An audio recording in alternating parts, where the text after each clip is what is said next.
اللهم صل على محمد وآل محمد.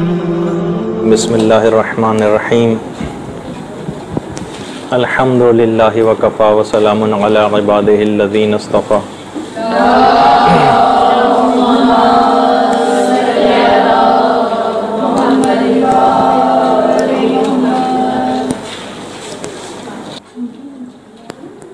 میدان قیامت کی تفصیلات آپ کی خدمت میں بیان ہو رہی تھیں، اور ابھی آگے جیسے جیسے گفتگو آگے بڑھے گی میدان حشر کی کچھ مزید تفصیلات آپ کی خدمت میں عرض کی جائیں گی. قیامت کے سلسلے میں ایک بحث علماء میں ہوتی ہے عقائد کے ذیل میں کہ قیامت جسمانی ہوگی یا جسمانی اور روحانی دونوں ہوں گی، جس کو معاد جسمانی کہا جاتا ہے. یعنی یا فقط یا تو روحانی ہوگی یا روحانی اور جسمانی دونوں ہوں گی. بہرحال اس میں جو حق نظریہ ہے اور جو سارے مجتہدین نے اس میں ایک ہی بات کہی ہے کہ روح کو اسی بدن اصلی میں رکھ کر ہی اس سے حساب و کتاب کیا جائے گا. یعنی معاد جسمانی ہوگی اور روحانی بھی ہوگی. آیت اللہ عبداللہ شبر نے اپنی کتاب حق الیقین میں سب سے قوی ترین نظریہ اسی کو قرار دیا ہے، اور بہت ساری احادیث اور بہت ساری آیات اس بات پر دلالت کرتی ہیں، اور خود عقل بھی اس کی تائید کرتی ہے. کئی دلیلیں اس کی دی جاتی ہیں، بس ہم تھوڑی سی کیونکہ تھوڑے سے اس انداز کی بھی گفتگو اس میں آ جائے تاکہ آپ کو پتہ چلے کہ بہت سارے قیامت کی جو تفصیلات ہیں ان میں علماء میں کیا مباحث ہیں. تو اس کے اندر سے ایک بحث یہ بھی ہے. دیکھیے پہلی دلیل تو اس کی یہ ہے کہ جتنے بھی اعمال نیک و بد کیے جاتے ہیں ان کا تعلق دونوں سے ہوتا ہے، جسم سے بھی ہوتا ہے اور روح سے بھی ہوتا ہے، کیونکہ ان دونوں کی یکجائی کے بغیر کوئی عمل انجام نہیں دیا جا سکتا. تو انصاف کا بھی پھر تقاضا یہی ہوگا کہ قیامت میں بھی جزا و سزا انہی دونوں کو دی جائے، اور یہ اسی وقت ممکن ہوگا کہ جب ان کا حشر و نشر بھی ان دونوں کا ہی ہو. تو اس لحاظ سے اس کو معاد جسمانی اور روحانی دونوں ہی کہا جاتا ہے. ایک تو دلیل یہ ہے. دوسری دلیل یہ ہے کہ دیکھیے جو حقیقتاً جو حشر ہوگا وہ انسانی کا ہوگا نا، ابھی جس کی ہم بات کر رہے ہیں. اور انسان جسم اور روح دونوں سے عبارت ہوتا ہے، نہ کہ فقط روح سے. دونوں ہی اکٹھے دنیا میں آئے، لہٰذا معاد میں بھی دونوں ہی اکٹھے ہوں گے. یہ دوسری دلیل ہے، کیونکہ انسان کا حشر و نشر ہونا ہے تو اس لحاظ سے انسان دونوں ہی سے عبارت ہے، جسم اور روح سے. دونوں دنیا میں اکٹھے آئے ہیں تو قیامت میں بھی اکٹھے ہوں گے. تیسری بات علماء نے کہی کہ آپ یہ جو کہہ رہے ہیں مخالفین کے نہیں روح فقط آئے گی، تو یہ آپ کیوں کہہ رہے ہیں؟ کیا پروردگار اس سے عاجز ہے کہ اس جسم کو اٹھا نہ سکے؟ بلکہ یہ تو اور زیادہ آسان ہے. وَهُوَ أَهْوَنُ عَلَيْهِ، جو قرآن کی آیت بھی ہے کہ دوبارہ زندہ کرنا تو زیادہ آسان ہے. بلکہ یہ اعتراض تو کافر کا کیا کرتے تھے. ضَرَبَ لَنَا مَثَلًا وَنَسِيَ خَلْقَهُ، اپنی پیدائش بھول گیا وہ. قَالَ وَمَنْ يُحْيِي الْعِظَامَ وَهِيَ رَمِيمٌ، کافر اس زمانے میں یہی تو کہا کرتے تھے نا کہ آخر خدا ان بوسیدہ ہڈیوں کو کس طرح سے زندہ کرے گا. قَالَ يُحْيِي الَّذِي أَنشَأَ أَوَّلَ مَرَّةٍ، کہہ دو کہ وہی ان کو زندہ کرے گا جس نے اس سے پہلے ان کو خلق کیا تھا. تو بہرحال اچھا ان لوگوں کا کہنا یہ ہے کہ اگر جسم بھی وہی آیا تو یہ تو اعادہ معدوم ہے، جو کہ محال ہوتا ہے. یعنی کس طریقے سے وہ جسم وہی جو اس دنیا کے اندر تھا، جو ختم ہو گیا، غائب ہو گیا، بالکل ہر چیز اس کی الگ الگ ہوگی، آخر وہ کیسے آئے گا؟ یہ تو اعادہ معدوم ہے جو کہ محال ہوتا ہے۔ تو علماء اس کا یہی جواب دیتے ہیں کہ دیکھیے یہ دو چیزیں ہیں، ایک تو یہ کہ بالکل فنا ہو جانا، کہ کوئی اجزاء میں سے کوئی چیز بھی باقی نہ رہے، اور دوسرا ہے اجزاء ترکیبیہ کا متفرق ہو جانا، یعنی اجزاء ترکیبیہ تھے بس متفرق ہو گئے، law of conservation of matter اور اس طرح سے بہت سے کیمسٹری میں بھی بہت سارے نظریات ہیں، یعنی اجزاء معدوم محض نہیں ہو رہے، فقط متفرق ہو رہے ہیں، یعنی ایسا نہیں کہ بالکل غائب ہو جائیں۔ مثلا پانی میں چلا گیا، مٹی میں چلی گئی، جس طریقے سے اگر آپ درخت کو کاٹ کے ریزہ بھی کر دیں تب بھی وہ معدوم محض نہیں ہو جاتا، رہتا ہے۔ اسی طریقے سے یہ متفرق اجزاء بھی قیامت کے دن جمع ہوں گے، ان کو پروردگار جمع کرے گا۔ اچھا، بہت سارے بوجھ بجھکڑ قسم کے لوگ ہوتے ہیں، وہ کہتے ہیں کہ بھئی یہ جو دوسرا جسم اٹھایا جا رہا ہے یہ وہ پرانا والا جسم نہیں ہے، یہ کوئی اور جسم ہے کہ جو اٹھایا گیا ہے، تو آخر اس پرانے والے جسم کے اوپر تو عذاب ہونا چاہیے تھا جس نے وہ فعل انجام دیے تھے، یہ تو اب کوئی نیا جسم ہے۔ وہ یہ کہتے تھے کہ اعادہ جسم کے ساتھ اعادہ زمان و مکان بھی لازم ہے، یعنی وہ زمانہ بھی پلٹا کے لائیے جس میں اس نے گناہ کیا تھا، اور کیونکہ یہ محال ہے لہٰذا معاد روحانی ہوگی، جسمانی نہیں ہو سکتی۔ اچھا، شیخ الرئیس بو علی سینا کے ایک شاگرد اسی طرح کے ایک بوجھ بجھکڑ تھے، بار بار اسی پہ مصر ہو رہے تھے ان سے کہ اس بات کا مجھے جواب دیجئے کہ وہ تو زمانے میں اس نے کیا تھا، وہ جسم تو نہیں ہے اس کا۔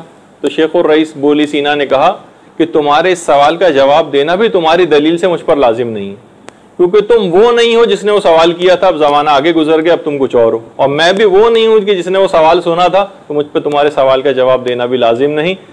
بالکل مبہوت سا ہو کے رہ گیا واقعی یہ ایک جواب سن کر۔ تو بہرحال اب آپ خود بھی دیکھیں، جو ہمارے مختلف سائنسدان ہوتے ہیں وہ بھی بہت ساری چیزیں کر لیتے ہیں، مثلا ہائیڈروجن اور آکسیجن کو جمع کر کے پانی بنا لیتے ہیں، اور بعض اوقات پانی کو بھی اس انداز سے متفرق کر کے وہ ہائیڈروجن اور آکسیجن دوبارہ اس میں تبدیل کر سکتے ہیں، انہیں الگ الگ بھی کر سکتے ہیں۔ جس طریقے سے ایک عام دیہاتی عورت ہوتی ہے، دودھ جمانے کے بعد بلو کر اس سے گھی کو علیحدہ کر لیتی، تو یہ تو بالکل ایک عام سی چیز ہے کہ پروردگار عالم کے لیے کون سی مشکل چیز ہے کہ وہ اجزاء متفرقہ کو جمع نہ کر سکے۔ تو بہرحال اچھا، اس حد تک یہ جو جسم ہے اس کی بھی دیکھیے بڑی جب بھی امپورٹنس ہے کہ بڑی تاکید اس بات کی ہے، جو ہم نے دفن کے جو مستحبات آپ کو یاد ہوگا کہ پڑھے تھے، اس میں بھی تھا کہ ان کے جسم کو مرنے کے بعد مستحب ہے کہ مقامات مقدسہ لے جایا جائے، اور اس کی بڑی تاکید بھی ہے، اور علماء میں بڑے علمی قسم کے لطیفے بھی۔ علامہ مجلسی اپنے استاد کے ساتھ بیٹھے ہوئے تھے، دسترخوان لگا ہوا تھا، مرغی ان کے استاد کے سامنے رکھی ہوئی تھی وہ ڈش۔ انہوں نے اپنے استاد سے کہا کہ آپ کے ان کے استاد نے علامہ مجلسی کے سامنے سے مرغی کی ڈش اٹھائی۔ علامہ مجلسی نے کہا آپ کے فتوے میں تو مردوں کا ایک جگہ سے دوسری جگہ منتقل کرنا جائز نہیں۔ تو ان کے استاد بھی انہی کے استاد تھے مجلسی کے، کہنے لگے ہاں لیکن مقامات مقدسہ کی طرف بالکل اس بات کی اجازت ہے کہ منتقل کیا جا سکتا ہے۔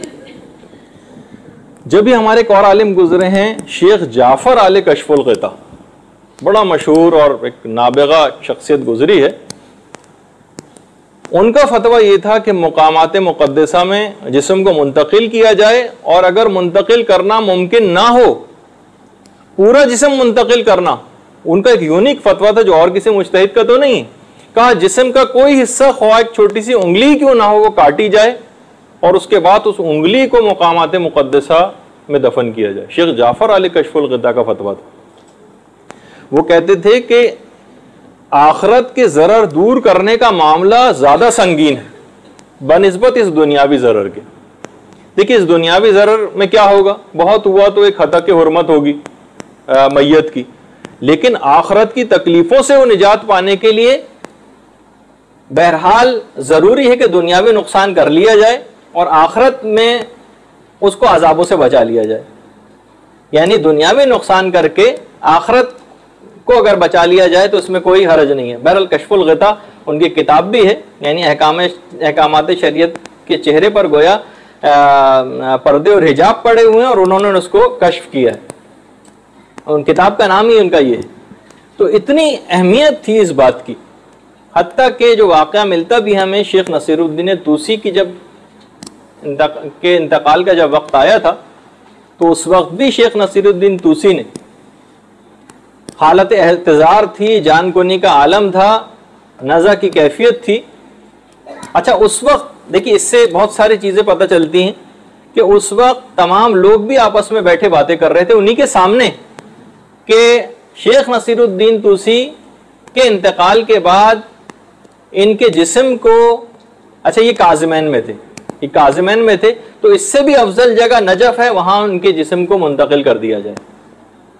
اچھا شیخ نصیر الدین طوسی زندہ ہیں، سن رہے ہیں حالت احتضار میں، حالت احتضار میں اس وقت بھی، یعنی ایسا نہیں کہ لوگ کہیں کہ بھائی حالت احتضار میں ان کے کان میں آواز چلی جائے گی کہ ان کے مرنے کی، ہم دفن کرنے کی باتیں کر رہے ہیں تو بڑی بدشگونی کسی بات جو کہ ہمارے ہاں ایک عام طور پہ سمجھی جاتی ہے۔ نہیں، لوگ ڈسکس کر رہے تھے، کیونکہ بہرحال موت و زندگی کا معاملہ اس انداز کا نہیں، اس طرح سے ہم نے ہندوؤں کے ساتھ رہتے رہتے سیکھ لیا، ایک جگہ سے دوسری جگہ اور بہتر جگہ منتقل ہونا۔ نصیر الدین طوسی خود بھی سن رہے تھے، کہنے لگے کہ نہیں، مجھے حیا آتی ہے اس بات سے کہ میں جوار پر نور امام موسیٰ کاظم کو چھوڑوں اور کسی دور جگہ پر چاہے وہ افضل ہی کیوں نہ ہو دفن کیا جاؤں، مجھے شرم آتی ہے اس بات سے، مجھے اسی جگہ امام موسیٰ کاظم کے جوار ہی میں دفن کیا جائے۔ اللہم صلی علی محمد وعلی۔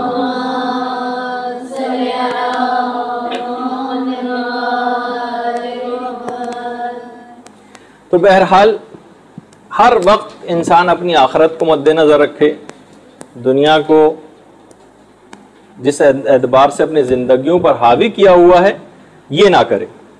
اچھا یہ جو یاد قیامت ہے یہ اس حد تک آئمہ کی زندگیوں میں بھی چیز ملتی ہے، بس تھوڑی سی ہم ایک تمہیدی گفتگو کرتے ہیں، اس کے بعد پھر اپنے موضوع کے اوپر آ جائیں گے کہ خود ہمارے دوسرے امام حسن علیہ السلام کے لیے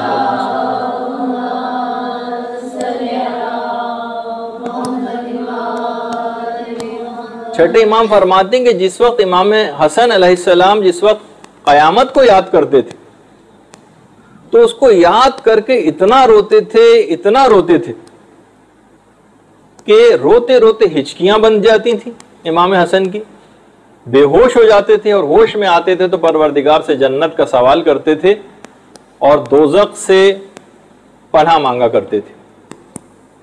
لوگ ان سے کہتے تھے کہ مولا آپ نے تو 20 حج یا 22 حج پیدل کیے ہیں اور آپ نے تو 3 مرتبہ پورا گھر بمائے جوتوں کے راہ خدا میں صدقہ کر دیا ہے۔ امام حسن کی سیرت میں ملتا ہے کہ پورا گھر حتیٰ کہ اپنے پاؤں کے جوتے تک دے دیے تھے، اور 3 دفعہ ان کی زندگی میں ایسا پیش آیا، اور پھر آپ اتنا گریہ کرتے ہیں۔ تو امام فرماتے تھے انما ابکی لخصلتین، میں 2 وجوہات کی بنا پر اس طریقے سے رو رہا ہوں۔ لحول المطلع، ایک تو قیامت کی وحشت، اس کی وجہ سے میں بہت روتا ہوں، وفراق الاحبہ، دوستوں اور عزیزوں کی جدائی کا خیال کر کے۔ تو بہرحال ائمہ کی سیرت میں بھی قیامت کے دن کو یاد کر کے رونا، اور خود ہمارے چوتھے امام زین العابدین علیہ الصلوۃ والسلام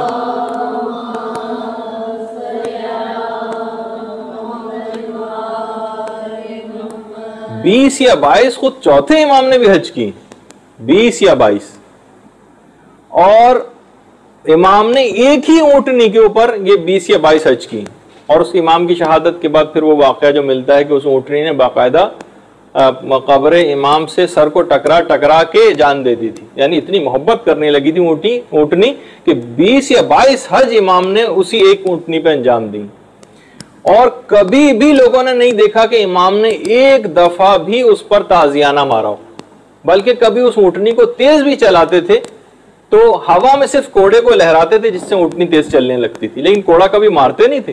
لوگوں نے پوچھا بھی کہ مولا آپ کبھی اس کو تیز چلانے کے لیے کوڑا کیوں نہیں مارتے؟ تو امام فرماتے تھے اگر قیامت کا مجھ کو خوف نہ ہوتا تو میں یقیناً اس کو تعزیانہ مارتا، تو بہرحال ہمیشہ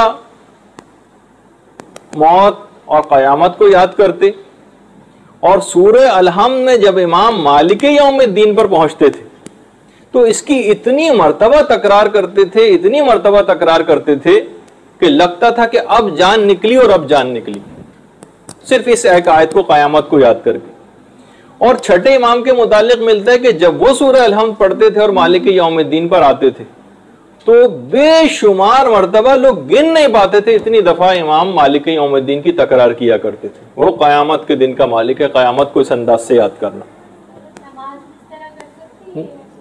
یہ ایک فقہی مسئلہ ایک الگ ہے، بہرحال ذکر کی نیت سے کیا جا سکتا ہے ایسا، لیکن ایسے جز سمجھ کے یا اس انداز سے کرنا اس کی اجازت نہیں ملے گی۔ یعنی ذکر کے طور پر وہ ایک الگ مسئلہ ہے کہ نماز میں ذکر کرنے کی اجازت یا بہت سے سجدے کے مسائل آپ پڑھتے ہیں کہ کیا سجدے کے اندر ذکر کیا جا سکتا ہے یا نہیں کیا جا سکتا، یعنی جتنا جو آپ ذکر کر رہی ہیں عام طور پر، بلکہ سجدے میں کوئی اور دعا کرنا، ہم نے تو قنوت کے اندر آپ کو بتایا تھا کہ کوئی اور، بلکہ سجدے تک کے اندر اپنی زبان کے اندر واجب ذکر پڑھنے کے بعد کوئی بھی دعا کرنا، یہ بھی اکثر علماء نے اس کو جائز قرار دیا۔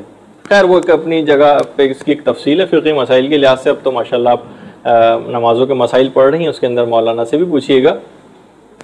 تو یہاں تک ملتا ہے کہ بہرحال چھٹے امام، جس وقت روایتوں میں ملتا ہے کہ ایک دفعہ مولا دسترخوان پر، گرمیوں کا زمانہ تھا، دسترخوان پر گرم گرم کھانا لگایا گیا، امام نے روٹی توڑی اور اس کے بعد گرم سالن کے اندر جیسی بھگوئی، بہت گرم تھا سالن، ایک دم سے امام کا ہاتھ جل گیا اور امام نے ہاتھ کو باہر نکال لیا سالن سے، اور اس کے بعد فوراً قیامت کی گرمی کو یاد کر کے رونے لگے اور بار بار کہتے تھے نستجیر باللہ من النار، اعوذ باللہ من النار، آتش جہنم سے ہم خدا کی پناہ مانگتے ہیں، نار جہنم سے ہم خدا کی پناہ مانگتے ہیں۔ اور اتنی تکرار کی اس بات کی، یہاں تک کہ کھانا ٹھنڈا ہو گیا، اور امام نے فرمایا کہ وہ جسم جو معمولی سے گرم کھانے کی حدت کو برداشت نہیں کر سکتا، یہ آخر قیامت میں پروردگار کے آگ کے عذاب کو کیسے برداشت کرے گا۔ حارث ابن سراقہ ایک صحابی تھا پیغمبر کا، ایک دفعہ پیغمبر اسلام ختمی مرتبت صلی اللہ علیہ وآلہ وسلم کی خدمت میں آیا،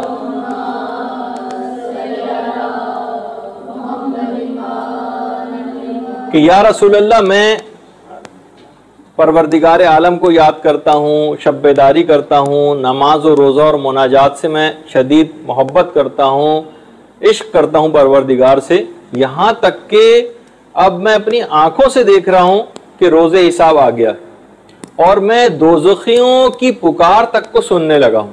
بعض اوقات دیکھیں اس حد تک انسان روحانیت کے اندر غرق ہو جاتا ہے، جیسے کہ ابھی آگے چل کر آئے گا بھی، کہ کتنے ہی علماء ایسے ہیں جنہوں نے قیامت کا پورا منظر شروع سے آخر تک اپنی آنکھوں سے دیکھا ہے۔ آیت اللہ مرشی نجفی نے لکھا ہے، یعنی ان کی جو وصیت نامہ بھی چھپا اس میں بھی ان کے متعلق یہ بات ہے کہ انہوں نے 30 سال کی عمر میں پورا قیامت کا منظر اپنی آنکھوں سے دیکھ لیا تھا۔ تو بہت سے علماء اس طرح سے ہیں۔ تو بہرحال جو ضبط نفس کی اس کیفیت کے اوپر جاتا ہے، ایک عارفانہ کمال کو حاصل کرتا ہے، اس کے سامنے ایسی چیزوں کا واضح ہو جانا کوئی ایسی بڑی بات نہیں۔ کہنے لگا یا رسول اللہ، میں دیکھ رہا ہوں اپنے آنکھوں سے روز حساب کو، اور میں دیکھ رہا ہوں کہ میں دوزخیوں کی پکار کو سن رہا ہوں۔ پیغمبر اسلام نے کہا ذالک رجل امتحن قلبہ بالایمان، حارثہ وہ مرد ہے کہ جس کے دل کا پروردگار نے امتحان لے لیا ہے۔ اے حارثہ، اب جبکہ تم اس حقیقت سے آگاہ ہو چکے ہو، اب اپنی حفاظت کرو، اب اس آگاہی کی تم حفاظت کرو۔ اس وقت حارثہ نے کہا کہ یا رسول اللہ، اب مجھ کو دعا دیں کہ پروردگار عالم مجھے شہادت کی موت کو نصیب کرے۔ پیغمبر اسلام نے دعا دی۔ کچھ ہی عرصے کے بعد جنگ احد واقع ہوئی جس میں حارثہ لڑتے ہوئے شہید ہو گئے۔ ان کی شہادت پر پیغمبر اسلام نے ایک جملہ کہا تھا، اس خدا کی قسم جس کے قبضہ قدرت میں میری جان ہے، وہ اس وقت جنت کے اعلیٰ ترین درجے میں۔ جی، اس نسبت کی حفاظت کرو، ویسا نہ ہو کہ بعض اوقات نور ایمان ہاتھ سے نکل بھی جاتا ہے، جو آپ نے جو سوء خاتمہ کے اسباب میں ہم نے ان اسباب کا بھی ذکر کیا تھا کہ انسان کو جب ایسی کیفیات حاصل ہو جاتی ہیں اور ایسا نہ ہو کہ بعد میں غرور کرنے لگے اپنی عبادت پر. شیطان کی مثال سامنے ہے کہ کتنے اعلیٰ ترین مقام پر گیا اور اس کے بعد پھر اسفل سافلین میں چلا گیا، حفاظت نہیں کر سکا. اور کتنے سارے اور لوگوں کی مثال اس سے پہلے ہم نے آپ کی خدمت میں پیش کی تھی، جس وقت سوء خاتمہ کے اسباب بیان کیے تھے کہ انسان اس کے بعد حفاظت کرنی ہوتی ہے آخرت تک. بہت سی جو عشرہ مبشرہ والی جو احادیث ہیں پیغمبر اسلام نے جو جنت کی بشارت، اس پہ بہت سے علماء نے جو اعتراضات کیے ان میں سے ایک یہ بھی. اچھا خیر، اب یہاں تک اس بات کا ملتا ہے کہ بہرحال اس نے تو اس کیفیات پا گیا تھا وہ شخص، اور قیامت کو گویا اپنی آنکھوں سے دیکھنا شروع کر دیا تھا. سلمان فارسی کے متعلق بھی یہ بات ملتی ہے کہ سلمان ہر وقت قیامت کو اور خوف آخرت ان کے پیش نظر ہوتا تھا. ایک دفعہ روایت میں ملتا ہے کہ ان کے گھر میں آگ لگ گئی تھی سلمان کے، اور کیا کیا کہ فقط گھر کے اندر گئے، قرآن اور تلوار نکالی اور باہر آ گئے، اور ایک جملہ کہا جو ہم سب لوگوں کے لیے بڑا اہم ہے: کم سامان والے اس طرح سے قیامت میں نجات پائیں گے. بس قرآن اور تلوار اٹھائی اور باہر آ گئے. کم سامان والے. مدائن میں جب گورنر بنا کر گئے تھے اور لوگ استقبال کے لیے آئے تھے تو لوگوں نے باقاعدہ جو زمانے کا گورنر ہاؤس ہوتا تھا وہاں ان کو لے کر گئے، لیکن اس گورنر ہاؤس میں ٹھہرنے سے مدائن میں سلمان فارسی نے انکار کر دیا. کہا کہ نہیں، میں جو ہے اس جگہ پہ ٹھہرنے کو تیار نہیں ہوں. پھر بازار میں کسی جگہ پہ ایک کمرہ انہوں نے کرائے کے اوپر لیا تھا، ایک کمرہ کرائے پر لیا تھا. اور ایک دفعہ اور بھی ملتا ہے کہ ایک دفعہ دریائے دجلہ میں جب بہت زیادہ طغیانی آ گئی تھی اور بہت زیادہ پانی علاقوں کے اندر اور دکانوں کے اندر بھر گیا تھا اور سلمان کے اپنے کمرے کے اندر بھی بے انتہا پانی آ گیا تھا، تو اس وقت بھی سلمان نے صرف اپنے پینے کا ایک پیالہ، اپنا ایک عصا، ایک چیزیں صرف ہاتھ میں اٹھائیں اور یہی جملہ کہتے ہوئے باہر آ گئے کہ اس طرح سے کم سامان والے آخرت کے میدان میں نجات پائیں گے. یعنی مقصد ان کے کہنے کا یہ تھا سلمان کا کہ انسان ہر دفعہ اگر خوف آخرت اور قیامت کو یاد رکھے تو دنیاوی اتنی زیادہ جھمیلوں کے اندر گرفتار نہیں ہوگا اور لا تعداد دنیاوی چیزوں کو جمع کرنے میں نہیں رہے گا. یعنی ہم بعض اوقات ایسا حب دنیا کے اندر گرفتار ہوتے ہیں گویا اب ہمیں کبھی مرنا ہی نہیں اور اب ہمیشہ ہم کو یہاں پر رہنا ہے. اور پھر اس کے بعد بھی سلمان نے بڑے نکلتے ہوئے لوگوں سے کافی اس طرح کے جملے کہے تھے کہ ہر وقت اپنی آخرت کو اور قیامت کو یاد رکھو. اب تمہارے پاس جو وقت بچا ہے تم مجھ سے کس انداز سے راضی ہو؟ اب تو بہت کم وقت تمہارے پاس بچا ہے، اب زیادہ آخرت کے لیے کام کرو. خیر، وہ جو شعر بھی ہے نا کسی کا کہ ہم غافلان دہر کو اتنا ہوا نہ ہوش، تھا کون میزبان کہاں مہمان رہے. یعنی ہمیں واقعی کچھ پتہ ہی نہیں کہ میزبان ہمارا کون ہے، کہاں مہمان رہے. ہم غافلان دہر، ہم کو کوئی ہوش ہی نہیں کہ ہم کہاں کس منزل کی طرف ہم جا رہے ہیں، کتنا عمر عزیز کا حصہ ہم اپنا ضائع کر چکے ہیں اور جو تھوڑا بہت باقی ماندہ بچا ہے اس کو کس انداز سے ضائع کرتے چلے جا رہے ہیں. تو بہرحال امیر مینائی کا غالباً یہ شعر ہے تو انہوں نے اس نقطے کی طرف اشارہ کیا. اچھا، اب آ جائیے اس سے کہ ہم قبروں سے نکلنے کی کیفیت کو قیامت میں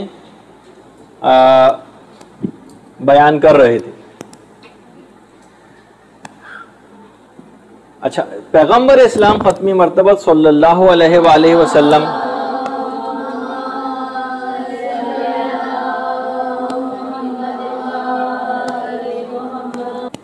اچھا یہ والی حدیث مولا کائنات سے مروی ہے، پیغمبر اسلام سے مروی نہیں. مولا کائنات نے باقاعدہ سواری رسول پر بیٹھ کر جنگ جمل سے واپسی پر یہ جملے ارشاد فرمائی کہ کیا میں تمہیں اطلاع نہ دوں کہ وہ میدان حشر جانے والے قبروں سے نکل کر بہترین افراد کون ہوں گے. پھر امام نے فرمایا کہ وہ اولاد عبد المطلب میں سے 7 افراد ہوں گے. اب ہم قبروں سے نکل کر میدان قیامت جانے والی تفصیلات بیان کر رہے ہیں تو اس میں یہ بات آ رہی. مولا نے فرمایا پہلی شخصیت تو بہترین شخصیات میں پیغمبر اسلام کی ہے جو تمام مخلوقات سے اعلیٰ ہیں.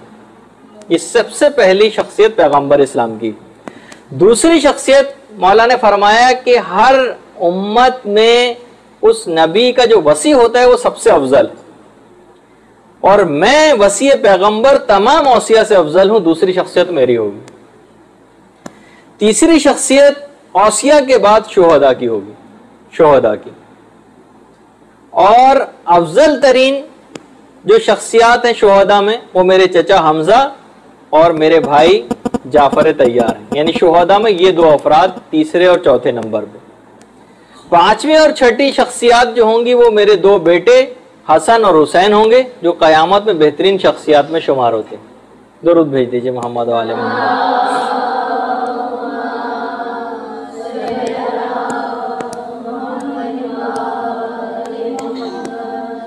اور ساتویں شخصیت میرا بیٹا مہدی ہوگا، جو قیامت میں اعلیٰ ترین اللہم صلی اللہ علیہ وسلم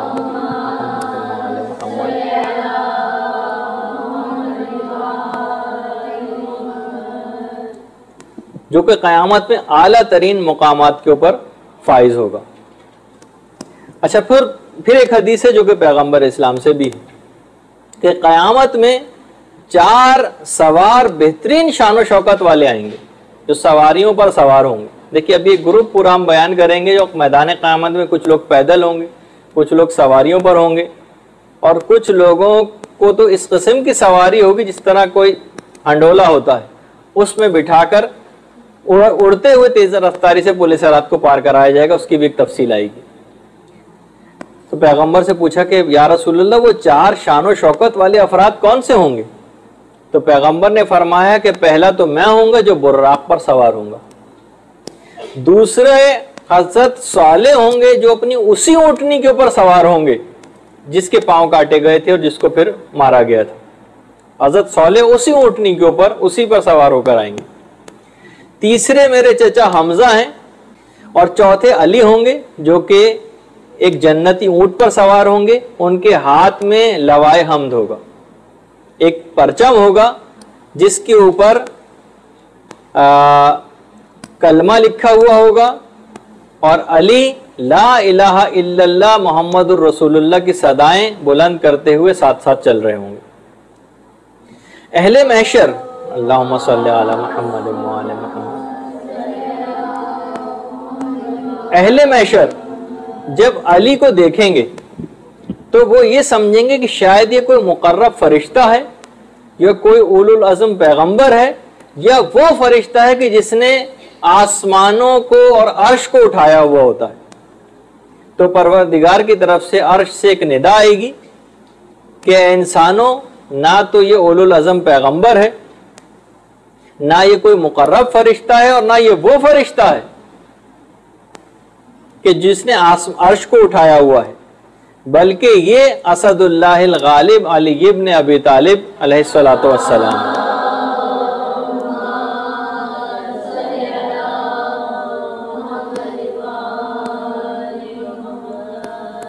اچھا، پھر یہ بھی ہے، 5ویں امام سے بھی یہ روایت ہے کہ بہت سارے جو متقی افراد ہوں گے وہ بہترین سواریوں کے اوپر سوار ہو کر آئیں گے. بہت سے روایات کے اندر یہ بات پتہ چلتی ہے. اور فرشتے بہت ہی خوبصورت اونٹنیوں کو لے کر ان کے استقبال کے لیے قبروں سے باہر کھڑے ہوئے ہوں گے. اچھا، وہ اونٹ بھی جو جنتی جو سواریاں ہوں گی وہ خود بھی جنتی لباس اور زیورات سے مزین ہوں گی. اچھا، یہ آگے پیچھے اور دائیں بائیں یہ سب چل رہے ہوں گے، اور اسی طریقے سے ہزار فرشتے عزت افزائی کے لیے موجود ہوں گے اس مومن کے لیے، اور اس کو میدان حشر کی طرف قبر سے اٹھا کر لایا جا رہا ہوگا. اور اس طرح سے لایا جائے گا روایت میں جس طرح سے روز زفاف دلہن کو بنا سنوار کے اور سجا کے شوہر کے گھر کی طرف لایا جاتا ہے، اس طرح سے مومن کو لایا جائے گا. اس کے بعد یہ لوگ چلنا شروع ہوں گے اپنے قبروں سے میدان حشر کی طرف. رستے میں جنت ہی کے قریب ایک جنت کا ایک درخت ہوگا جس کے سائے میں یہ تھوڑی دیر کے لیے توقف کریں گے. سارے مومنین توقف کریں گے، اور وہ جنت کا درخت اتنا بڑا ہوگا کہ صرف اس کی ایک پتے کے سائے میں ہزار لوگ آرام کر سکیں گے. ہزار لوگ. یہ سب رستے میں ہو رہا ہوگا اس وقت. اچھا, اسی درخت کے دائیں طرف ایک چشمہ ہوگا, بے انتہا ٹھنڈا اور شیریں پانی. یہ لوگ اس جگہ پہ توقف کرتے ہوئے, میدان حشر کی طرف جاتے ہوئے, اس پانی کو پئیں گے اور ان کے دل کی تمام کدورتیں اس پانی کو پینے کے بعد زائل ہو جائیں گی. پھر اس دائیں طرف تو اس درخت کے یہ چشمہ تھا, یہ فاؤنٹین, اور بائیں طرف ایک اور چشمہ ہوگا جس چشمے کا نام ہے عین الحیات. عین الحیات, اس سے یہ سب لوگ غسل کریں گے اور اس کو غسل کو انجام دینے کے بعد پھر ان کو کبھی بھی موت نہیں آئے گی اور یہ ہمیشہ کی زندگی پا جائیں گے. اچھا, باقاعدہ تفسیر برہان میں پوری اس کی منظر کشی کی گئی ہے کہ میدان حشر میں آسمان اور زمین کی تمام مخلوق جمع ہو جائے گی. آسمان و زمین کی تمام مخلوق ساری کی ساری حاضر ہو جائے گی اور فرشتے اس پورے میدان حشر کا محاصرہ کر لیں گے اور کوئی شخص بھی اس سے نکل نہیں سکے گا. کوئی شخص اس سے نکل نہیں سکے گا. پیغمبر اسلام ارشاد فرماتے ہیں کہ اس وقت لوگوں کو میدان حشر لائے جاتے وقت 3 قسم کے لوگ ہوں گے. کچھ لوگ تو پیدل لائے جائیں گے کھینچتے ہوئے, ان کو باقاعدہ ہکاتے ہوئے لے کر آیا جائے گا میدان قیامت پیدل. کچھ لوگ سواریوں پر ہوں گے اور کچھ لوگوں کو میدان حشر سر کے بل لایا جائے گا. سر کے بل. لوگوں نے کہا یا رسول اللہ, سر کے بل کوئی انسان کس طرح سے چل سکتا ہے؟ تو پیغمبر نے فرمایا جو اس کو پاؤں کے اوپر چلانے پر قادر ہے کہ وہ اس بات پر قادر نہیں کسی کو سر کے بل چلا دے. پروردگار عالم کی قدرت ہوگی. علماء نے لکھا ہے جملہ کہ بھائی بہت سے افراد دیکھیں جس نے کبھی جس کے دماغ میں صرف یہی ہو کہ انسان اپنے ہاتھوں پاؤں کے بل چل سکتا ہے, وہ سانپ کو دیکھ کے بتائے نہ اس کے ہاتھ ہیں نہ پاؤں, کس طرح سے پیٹ کے بل تیزی کے ساتھ چلتا ہوا جاتا ہے. تو پروردگار کی قدرت کاملہ سے کوئی بعید نہیں. ایک دفعہ پیغمبر اسلام گھر میں تشریف لائے تو دیکھا کہ شہزادی کونین کچھ افسردہ اور غمگین ہے. اللہم صلی اللہ علیہ وسلم.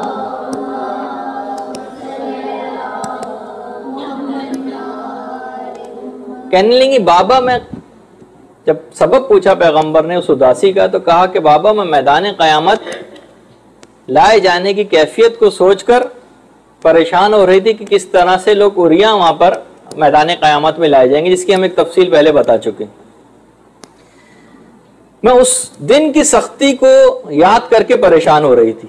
پیغمبر نے کہا بیٹی وہ دن تو واقعی بڑا سخت ہوگا, لیکن خدا اس دن اسرافیل کو 3 لباس دے کر بھیجے گا اور 70,000 حوریں تمہارے پاس آئیں گی جو کہ تم سے ملاقات کر کے بہت خوش ہوں گی, اور تم حوروں کے ساتھ 70,000 حوروں کے ساتھ اور فرشتوں بے شمار فرشتوں کے ساتھ قبر سے باہر آؤ گی. دیکھیں شہزادی کے بھی قبر سے باہر آنے کی کیفیت پیغمبر بیان کر رہے ہیں.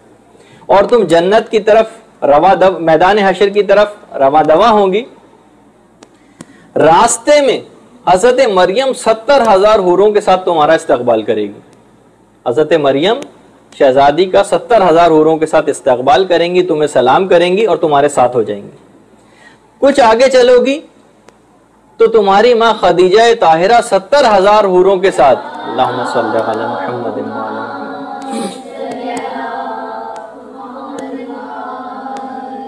70,000 فرشتوں کے ساتھ تمہارے استقبال کے لیے آگے بڑھیں گی. ان فرشتوں کے ہاتھوں میں پرچم ہوں گے جن پر اللہ اکبر لکھا ہوا ہوگا. استقبال کے لیے آگے بڑھیں گی اور تمہارے ساتھ ہو جائیں گی. پھر اس کے بعد حضرت حوا اور حضرت آسیہ یہ 70,000 حوروں کے ساتھ تم سے ملاقات کریں گی, یہاں تک کہ تم سب لوگ میدان حشر جا پہنچو گے. دیکھیں پیغمبر خود ساری کیفیات بیان کر رہے ہیں. اس وقت ندائے پروردگار آئے گی, اے اہل محشر, اے اہل محشر, اپنی آنکھوں کو بند کر لو کہ محمد کی بیٹی گزرنا چاہتی ہیں, ان کو گزرنے دو. اس وقت تمام اہل محشر اپنی آنکھوں کو بند کر لیں گے شہزادی کے احترام میں. فقط 2 شخصیات ہوں گی جو شہزادی کو اس وقت دیکھ سکیں گی. ایک تو مولا کائنات کی شخصیت ہوگی اور دوسری روایت میں حضرت ابراہیم نبی خدا کی شخصیت ہوگی. یہ 2 افراد. حضرت حوا اور خدیجہ تمہارے آگے آگے ہوں گی اور تمہارے لیے نور کا ایک ممبر میدان قیامت میں لگایا جائے گا. اس وقت جبریل آ کر تم سے پوچھیں گے کہ شہزادی آپ کی کوئی حاجت ہو تو آپ بتائیے. اس وقت تم ظالموں سے اہل بیت پر ظلم کا اپنا حق طلب کرو گی. بہرحال روایت میں اور بھی تفصیلات ہیں، وہ ابھی آگے چل کر آ رہی ہیں. روایت میں کہ اس کے بعد ان کو واصل جہنم کیا جائے گا ظالموں کو، اور پھر جبرائیل دوبارہ کوئی اور حاجت پوچھیں گے. پھر وہ شہزادی کہیں گی کہ پروردگار میرے شیعوں، میرے بیٹے کے شیعوں اور میرے شیعوں کے شیعوں کی مدد فرما اس میدان حشر میں. دیکھیے اس میں ہے کہ میرے شیعوں، میرے بیٹے کے شیعوں اور میرے شیعوں کے شیعوں کی مدد فرما. اس وقت پروردگار کی طرف سے آواز آئے گی، ندا آئے گی کہ میں نے ان سب کو بخش دیا. اللہم صلی علی محمد.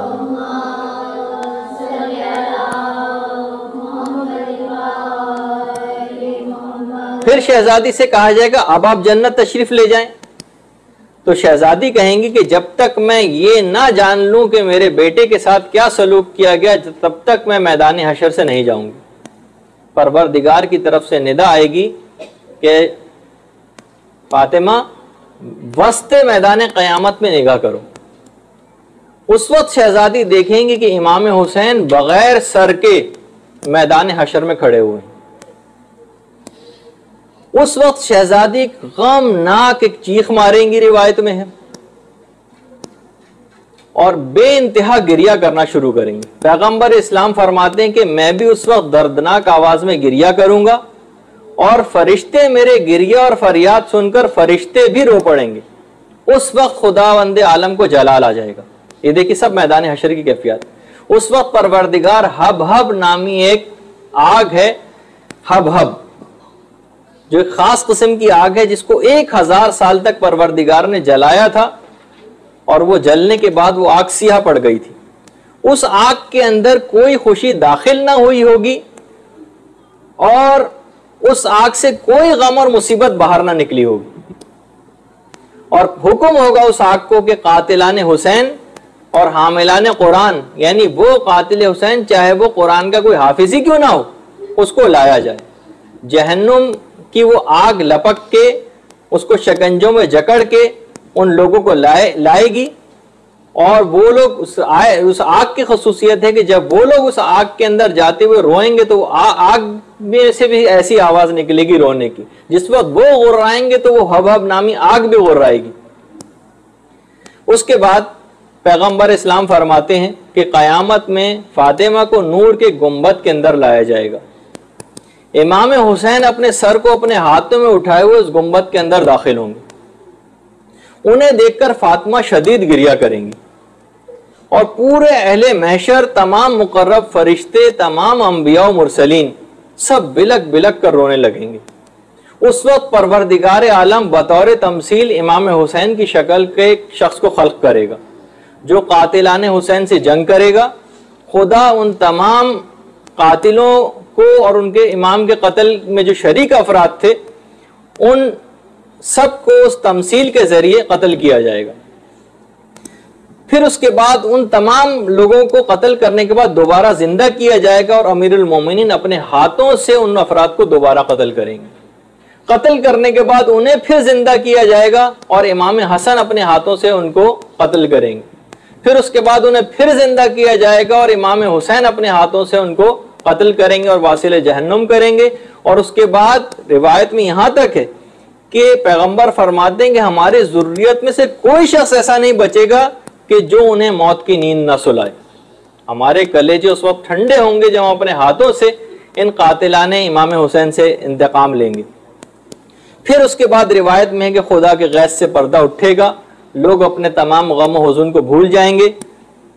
اور یہاں تک ملتا ہے روایت میں کہ چھٹے امام یہ فرماتے ہیں کہ اللہ ہمارے شیعوں پر رحم کرے. خدا کی قسم ہمارے شیعہ حقیقی مومن ہیں، اور خدا کی قسم اس مصیبت کے طولانی مصیبت میں، غم و حزن میں شیعہ ہمارے ساتھ شریک رہے. 1400 سال سے شیعہ اسی انداز سے غم و حزن مناتے رہے ہیں، اپنے آنسوؤں کو بہاتے رہے اور امام کے ساتھ شریک رہے. امام نے ان کے لیے دعا کی. اچھا، ایک دفعہ چھٹے امام موجود تھے، تو چھٹے امام کی بارگاہ میں ایک دفعہ ایسی قاتلانہ امام حسین کا تذکرہ نکل آیا. کسی شخص نے کہا صحابیوں میں سے کہ مولا ہماری بڑی خواہش ہے کہ امام حسین کے قاتلوں سے اسی دنیا کے اندر پروردگار عالم انتقام لے. امام نے ایک جملہ ارشاد فرمایا، کأنک تستقل لہ عذاب اللہ، کیا تو خدا کے عذاب کو، آخرت کے عذاب کو کم سمجھتا ہے؟ وہ عذاب تو زیادہ سخت اور شدید ہوگا. اس دنیا میں کیا ان کو عذاب دیا جا سکتا ہے جو قیامت میں پروردگار دے گا. اور پانچویں امام کی حدیث بھی ہے جس میں جو انہوں نے پیغمبر اسلام سے نقل کی کہ جہنم کی ایک جگہ ایسی ہے جہاں سوائے امام حسین کے قاتلوں کے اور نبی خدا حضرت یحییٰ کے قاتلوں کے علاوہ کوئی بھی وہاں پر نہیں جائے گا. مخصوص ہے ان قاتلوں کے لیے وہ جگہ. اچھا، اس وقت مولا فرماتے ہیں کہ پیغمبر اسلام نے جملہ ارشاد فرمایا کہ جب فاطمہ کے سامنے امام حسین اپنے خون آلود سر کو لے کر آئیں گے تو بی بی جو ہیں وہ نالہ و فریاد کریں گے اور کہیں گی اے میرے لخت جگر وَيَا ثَمَرَةَ فَوَادَهُ، اے میرے میوہ دل. اور یہ کہتے ہوئے اس حد تک گریہ کریں گی کہ ان کے گریے سے فرشتے تک بے ہوش ہو جائیں گے. اہل قیامت ندا دیں گے کہ اے فاطمہ زہرا خدا آپ کے فرزند کے قاتلوں کو قتل کرے. اس وقت پروردگار عالم فرمائے گا کہ میں تیرے محبوں اور شیعوں کے سامنے اس قتل کا بدلہ لوں گا.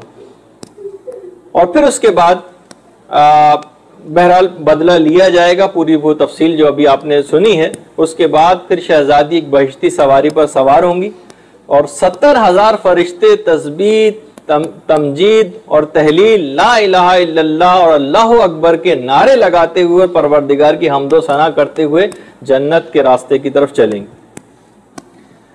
اور پھر اس وقت ایک آواز آئے گی، اے اہل محشر اپنی آنکھوں کو دوبارہ بند کر لو کہ فاطمہ بنت محمد پل صراط سے گزرنا چاہتی ہیں. اللہم صلی علی محمد وعلی محمد.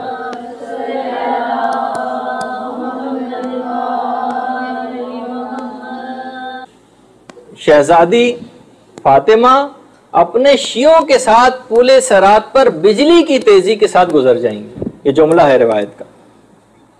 باقاعدہ ثواب الاعمال میں شیخ صدوق نے اس پوری روایت کو لکھا ہے. اچھا، جس وقت شہزادی کی سواری میدان حشر میں ہوگی، بہت سی روایات میں ہے کہ عورتوں کے 3 گروہ عذاب خدا سے بالکل معمون ہوں گے اور ان کا حشر اور ان کو قیامت میں لائے جانا مستقل طور پر شہزادی کے ساتھ ہوگا. وہ شہزادی کے ساتھ محشور ہوں گی 3 خصوصیات کی حامل عورتیں. پہلی خصوصیت تو اس عورت کی ہے کہ جو غربت میں بھی اپنے شوہر کے ساتھ گزارا کر لے، اس کو ہر وقت لعن و طعن نہ کرے کمی پیسہ کے لیے، غربت میں بھی اس کے ساتھ گزارا کر لے. دوسری وہ عورت جو شوہر کی بد اخلاقی پر صبر کرے اور صبر اور بردباری سے کام لے اور اس سے فقط اس وجہ سے طلاق نہ لے، یہ دوسری عورت ہوگی. اور تیسری وہ عورت جو اپنے شوہر کے لیے اپنے مہر کو بخش دے تاکہ اس کا مقصد یہ ہو کہ شوہر پر سے مہر کا بوجھ کم ہو اور وہ دوسرے وسائل کو مہیا کرنے کے لیے اس میں طاقت آ جائے. تو ایک تو یہ ہوگی. پھر اس کے بعد پھر کہا جاتا ہے، روایات میں آیا ہے کہ چھٹے امام یہ جملہ ارشاد فرماتے ہیں کہ اس وقت قیامت میں آواز آئے گی کہ ندا آئے گی، کہاں ہیں زین العابدین علیہ السلام. اللہم صلی علی محمد وعلی محمد.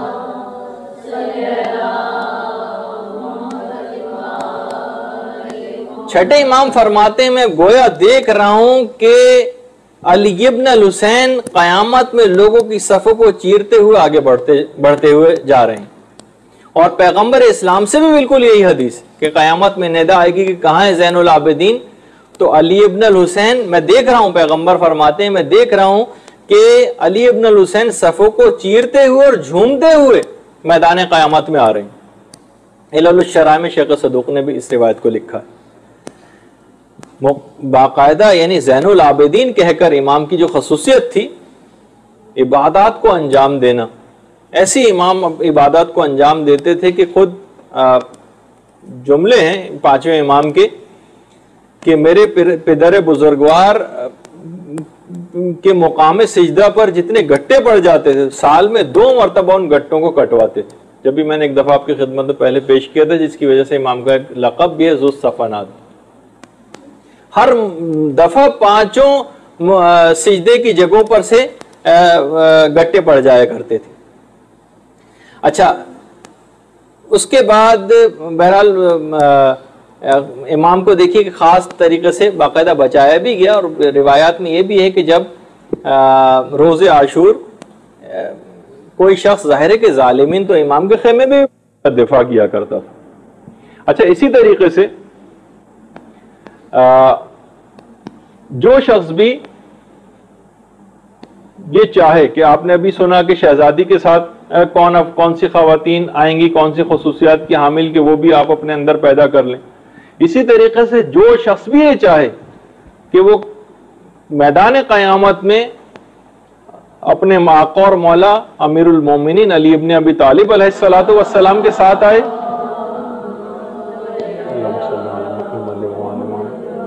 ان کے متعلق یہ بات کہی جاتی ہے کہ وہ روزانہ سورہ والعادیات ضبح اس کی تلاوت کرے، کہ میدان قیامت میں اس کا حشر مولا کائنات کے ساتھ ہوگا اور ان کے ساتھ ہی میدان قیامت میں اٹھایا جائے گا۔ اسی طریقے سے ہمارے 10ویں امام امام محمد تقی علیہ السلام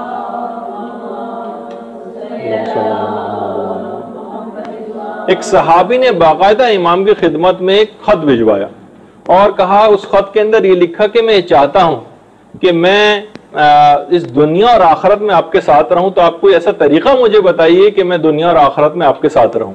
امام نے اس کو ایک جملہ لکھا خط میں، اکثر من تلاوت انا انزلناہ فی لیلۃ القدر، تو کثرت کے ساتھ انا انزلناہ فی لیلۃ القدر کی تلاوت کر، میدان قیامت میں میرے ساتھ تجھ کو اٹھایا جائے گا۔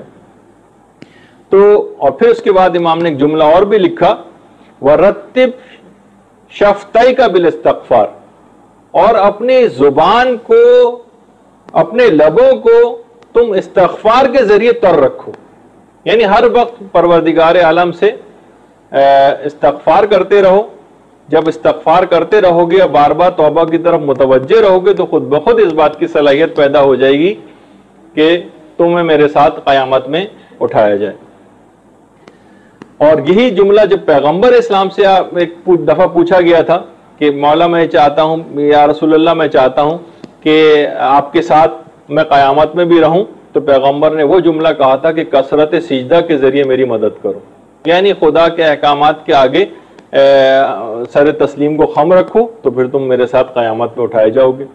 تو بہرحال دین کے اوپر شدت کے ساتھ عمل، کہ کوئی ہم سے واجب چھوٹنے نہ پائے اور کوئی حرام کام ہم سے ہونے نہ پائے، یہ اس بات کا سبب بنے گا کہ ہم ان شخصیات کے ساتھ قیامت میں اٹھائے جائیں۔ اچھا، پھر چھٹے امام فرماتے ہیں کہ اس وقت امام حسین عرش الہی کے سائے میں آ جائیں گے اور تمام زائرین اور تمام شیعہ بھی جمع ہو جائیں گے۔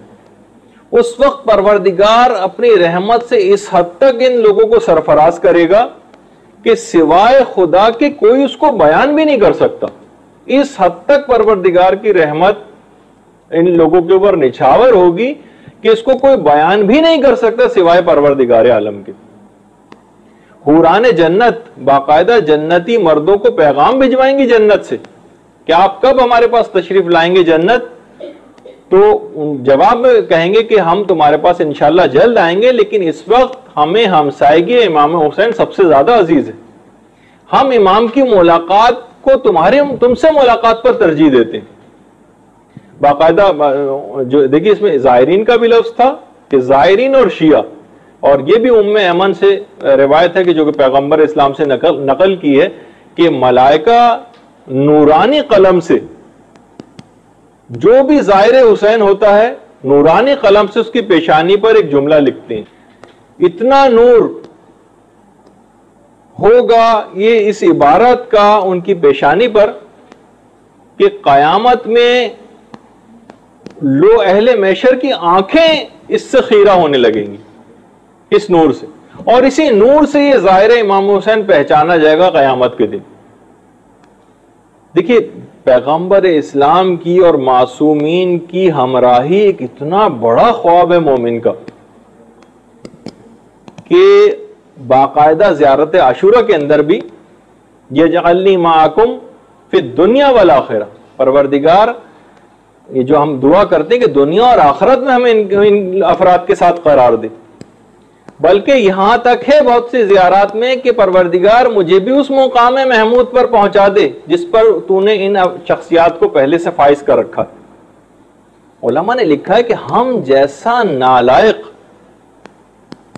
یعنی ایک مومن وہ مقام محمود کا پروردگار سے سوال کر رہا ہے، تو دیکھیے یہ بھی کہ دیکھیے یہ جو مقام محمود ہے یہ محشر میں ایک جگہ کا نام ہے، باقاعدہ وہاں ایک نور کا بنا ہوا ایک ممبر ہوگا جس کی 1000 سیڑھیاں ہوں گی روایت میں، اور اس میں آخری بلند ترین سیڑھی پر پیغمبر اسلام تشریف فرما ہوں گے، اور اس کے بعد اللہم صلی علی محمد وآل محمد،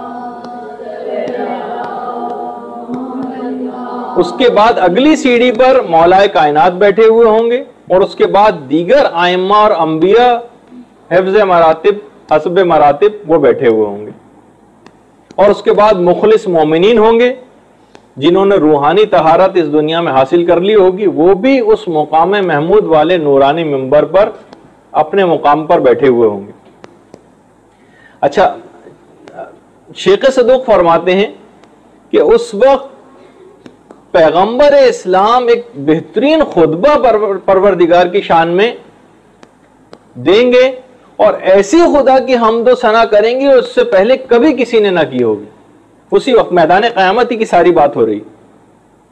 آیت اللہ دست غیب شیرازی فرماتے ہیں کہ میرے فہم و ادراک کی حدیں یہاں پر ختم ہو جاتی ہیں کہ وہ کون سا ایک نورانی ممبر ہوگا جس کی آخری سیڑھی پر پیغمبر اسلام ایک ایسا خطبہ ارشاد فرمائیں گے کہ آج تک خدا کی ایسی حمد و توصیف کسی نے کی ہی نہیں ہوگی کہ جو اس وقت پیغمبر کریں گے، اور تمام انبیاء اور علماء اور مخلص مومنین وہ بھی اس موقع پر وہاں پر تشریف فرما ہوں گے۔ اس وقت ایک ایسی روحانی لذت ہوگی۔ دیکھیے جو مقام محمود ہے، مقام محمود کے معنی ہے کہ ایسا مقام کہ جس کی جتنی تعریف کی جائے کم ہے، وہاں ایک اتنی روحانی لذت اور اس قدر روحانی سکون ملے گا کہ اس کی کوئی انتہا ہی نہیں۔ یہ ہے جملہ، اس قدر روحانی سکون اس ممبر کے پاس بیٹھ کے ملے گا کہ اس کے بعد انہیں کسی چیز کی طلب بھی نہیں رہے گی۔ قرآن جنت اس وقت بھی پیغام بھجوائیں گی، تو جملے کہیں گے جنتی کہ ہم اس وقت ہمیں پیغمبر اسلام کا یہ ممبر زیادہ عزیز ہے، ہم اس ممبر کو چھوڑ کر تمہارے پاس کس لیے آئیں، ہم اس ممبر کو چھوڑ کر نہیں آئیں گے۔ اچھا اسی طریقے سے دیکھیے باقاعدہ حلیت المتقین میں چھٹے امام سے متعلق ایک روایت بھی ہے کہ یہ جو ظاہر ہے کہ ہمراہی ہوگی نا، کہ اس وقت پیغمبر اسلام کیا خطبہ ارشاد فرما رہے ہوں گے، اور وہ خطبہ سننے کے لیے کہ حوران بہشتی کو انکار کر دیں گے مومنین ان سے ملنے سے، کہ ہمیں اتنا روحانی سکون یہاں پر ہے کہ اب کسی اور چیز کی ہم کو کوئی حاجت نہیں۔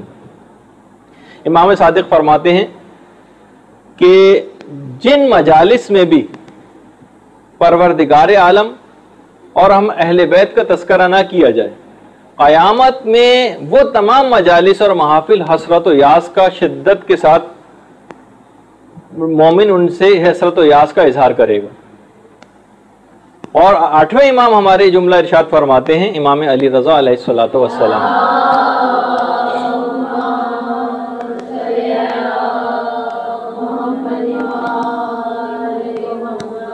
کہ جو کسی مجلس میں ہمارے امر کو زندہ کرے، یعنی ائمہ کے فضائل بیان کرے، احادیث بیان کرے، احکامات خداوندی کو بیان کرے، تو جس وقت سب کے دل مردہ ہو رہے ہوں گے اس کے دل کو پروردگار عالم زندہ رکھے گا۔ اچھا، اب علماء فرماتے ہیں کہ جو مجالس کی زینت ہیں ان میں ایک تو علم مذاکرہ ہے، جو کہ آپ یہاں پر ہر ہفتے ہی آ کر سنتی ہیں، اور آداب و احکام شرعی اور ائمہ کی تعلیمات ہیں، یہ بھی محافل کی زینت ہیں۔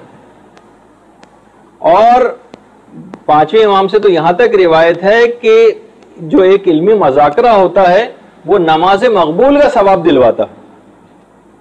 اور مجالس کی ایک زینت اور بھی، اور وہ ہے مصائب سید الشہداء کا ذکر۔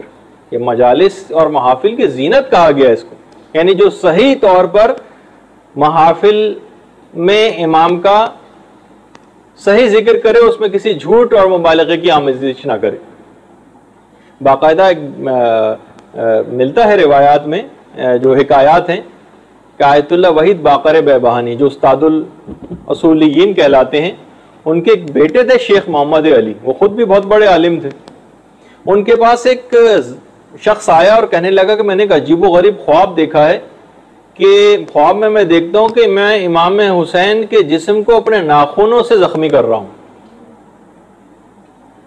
کہہ رہے ہیں اس وقت میں شیخ محمد علی انہوں نے تھوڑی دیر سر جھکا کر بیٹھے رہے، غور و فکر کیا، اور پھر ایک آنکھ اٹھا کر ایک جملہ کہا کہ شخص تو کہیں ذاکر امام مظلوم تو نہیں، تو مجلس سے تو نہیں پڑھتا ہے؟ کہا کہ ہاں میں مجلس سے پڑھتا ہوں۔ کہا اب یا تو مجلس سے پڑھنا چھوڑ دے یا مجالس امام حسین میں جھوٹ بولنے کو ترک کر دے اور بالکل صحیح مجلس پڑھا کر۔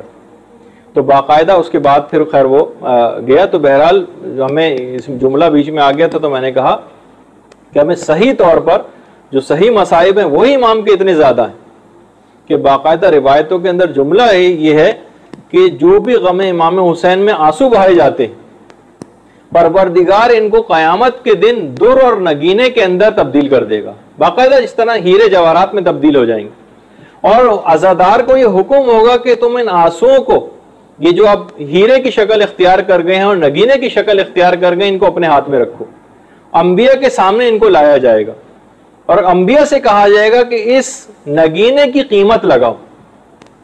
انبیاء جو اس وقت قیمت بتائیں گے، پروردگار کہے گا نہیں تم نے بہت کم قیمت لگائی۔ یہاں تک کہ انبیاء سے ہوتا ہوا یہ نگینہ یا یہ ہیرا یہ پیغمبر اسلام کے ہاتھ میں آئے گا اور پیغمبر کہیں گے کہ اس کی قیمت میرا بیٹا صرف حسین ہی لگا سکتا ہے اور کوئی نہیں، اور اس کے بعد پھر امام حسین اس کی قیمت لگائیں گے کہ پروردگار میرے اس عزادار کو قیامت کی تمام مشکلات اور مصائب سے نجات عطا فرما، اس کو حوض کوثر سے تو سیراب کر دے اور جنت میں اس کا مقام اور ٹھکانہ میرے محل کے برابر میں قرار دے دے۔ اللہم صلی علی محمد وآل محمد۔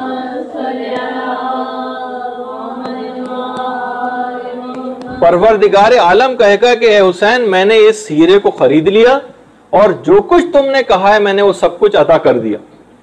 اور اس کے بعد یہ جملہ بھی ہے بہار کی 44ویں جلد میں بھی ہے کہ پیغمبر فرماتے ہیں کہ خدا ملائکہ کو حکم دے گا کہ ان آنسوؤں کو جمع کریں جو غم امام مظلوم میں بہائے جاتے ہیں، اور اس کے بعد فرشتے ان آنسوؤں کو لے جا کر جنت کا ایک چشمہ ہے جس کا نام حبوان ہے اس کے ساتھ مخلوط کر دیتے ہیں کہ جتنے بھی آپ آنسو یہاں پر بہاتی ہیں غم امام مظلوم میں، فرشتے ان کو جمع کر کے جنت کے ایک چشمے کے اندر ملا دیتے ہیں جس کا نام حبوان ہے، جس سے اس کی خوشبو اور شیرینی ہزاروں گنا ہر دفعہ بڑھ جاتی ہے۔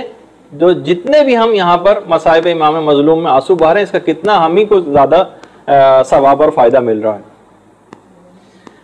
اچھا دیکھیے، اور اس کے بعد یہ بھی ہے کہ جب حبوان کے اندر ملایا جائے گا تو اس کی خوشبو کو ہزاروں گنا زیادہ کر دے گا، اور اس کے علاوہ یہ آتش جہنم کے شعلوں کو بھی خاموش کر دینے والی چیزوں میں سے ایک ہے۔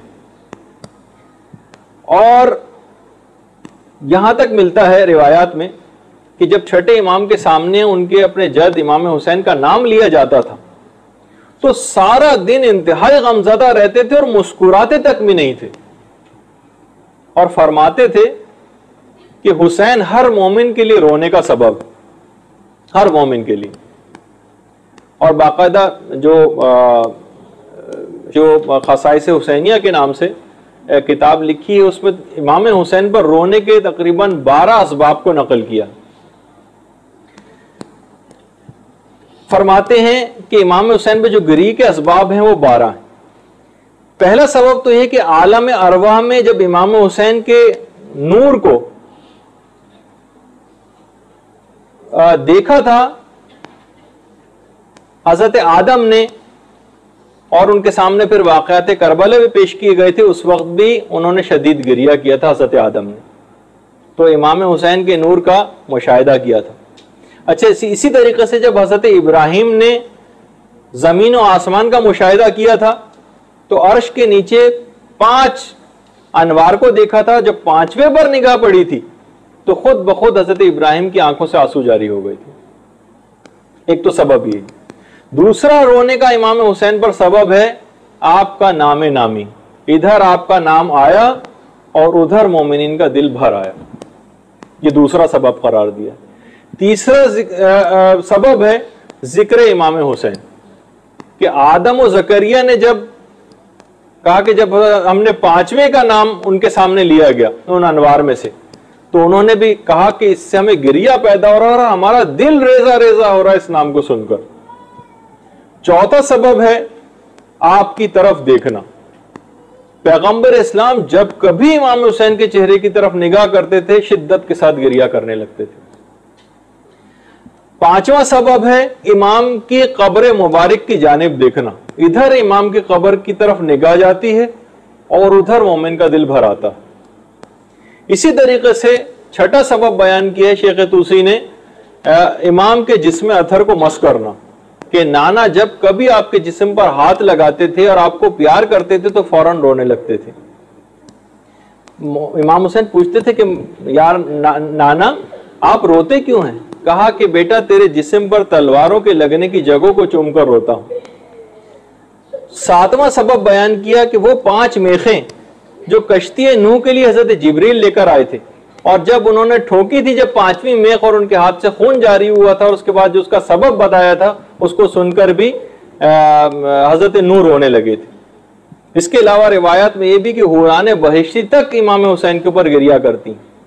عید کے دن جب کبھی نیا لباس امام پہن کر آتے تھے تو گھر والے رونا شروع کر دیتے تھے جن کو پیغمبر اسلام کی وہ حدیث پتہ تھی.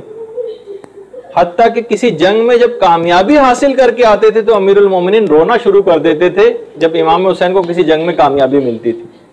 8ویں سبب اور وجہ امام پہ گریے کی ہے کہ محرم کے مہینے کا آ جانا. ادھر محرم کا مہینہ آیا اور جو ان کے محبین اور شیعوں کے لیے گریے کا سبب ہوتا. 9ویں چیز زمین کربلا پر وارد ہونا, کہ جو کوئی بھی انبیاء میں سے اس زمین کے اوپر سے گزرا ہے وہ لازمی وہاں پر ضرور آ کر رویا ہے اور اس نے گریہ کیا. اور 10واں سبب اور وجہ وہ ہے نام کربلا. جیسے ادھر کربلا کا نام آیا, حتیٰ کہ نام کربلا ایسا ہے کہ جو خود امام حسین جس کا نام سن کر امام نے خود گریہ کیا تھا اور کہا تھا, فرمایا تھا گریہ کر کے کہ میں کرب و بلا سے خدا کی پناہ مانگتا ہوں اور یقیناً یہی ہمارے قتل ہونے کی جگہ ہے. 11واں سبب ہے خاک کربلا کو سونگنا. بہار میں ہے کہ جب صفین جاتے ہوئے مولا کائنات کربلا کے میدان سے گزرے تھے تو جبریل نے خبر دی تھی کہ فرات کے کنارے آپ کے بیٹے حسین کو شہید کیا جائے گا, کیا آپ اس جگہ کی مٹی کو سونگنا چاہتے ہیں؟ امام نے کہا ہاں. جبریل نے ہاتھ بڑھا کر زمین سے خاک کربلا اٹھائی تھی. جیسے ہی مٹی کو سونگا تھا امام نے بے ساختہ آنکھوں سے آنسو جاری ہو گئے تھے اور گریہ کرنا شروع کر دیا تھا. اور 12واں سبب اور وجہ امام حسین پہ گریے کی وہ ہے ٹھنڈا پانی. جامع الاخبار میں باقاعدہ چھٹے امام کی ایک روایت ہے کہ چھٹے امام جب بھی کبھی پانی, ایک دفعہ چھٹے امام نے پانی منگوایا اور پانی پیا تو جیسے ہی پانی منہ کے اندر گیا تھوڑا سا پانی پیا اور امام گریہ کرنے لگے.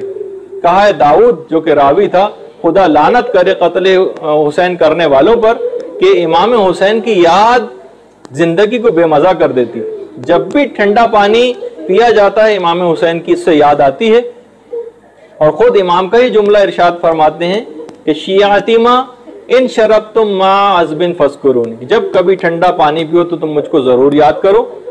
اور کہ ملتا ہے، علماء یہ جملہ لکھتے ہیں کہ فقط ٹھنڈا پانی پی کر چھٹے امام کی آنکھوں سے آنسو جاری ہو گئے اور برداشت نہ کر سکے. مولائے کائنات فقط خاک کربلا سونگ کر برداشت نہ کر سکے. اب نہ جانے کیا حال ہوا ہوگا سید سجاد کا جب مقتل میں بابا کی لاش کو بغیر سر کے پارا پارا دیکھا ہوگا. تو یہاں تک ہم آج اپنی گفتگو کو روکتے ہیں، اور صرف اس وجہ سے کہ قیامت کے دن کوئی ایسی محفل نہ ہو کہ جو اس حسرت کے سبب رہ جائے. تو ہم نے اس محفل کو بھی آج ذکر امام حسین کر کے اور اس گریے کا ایک سبب قرار دے کے، تاکہ آخرت میں توشہ ہمارے لیے جمع ہو جائے کہ میدان کربلا کے اندر جب ہمیں اس طرح سے رونا اور گریہ و فریاد کرنی ہے تو کیسے ممکن ہے کہ امام کا تذکرہ اس دوران نہ کیا جا سکے.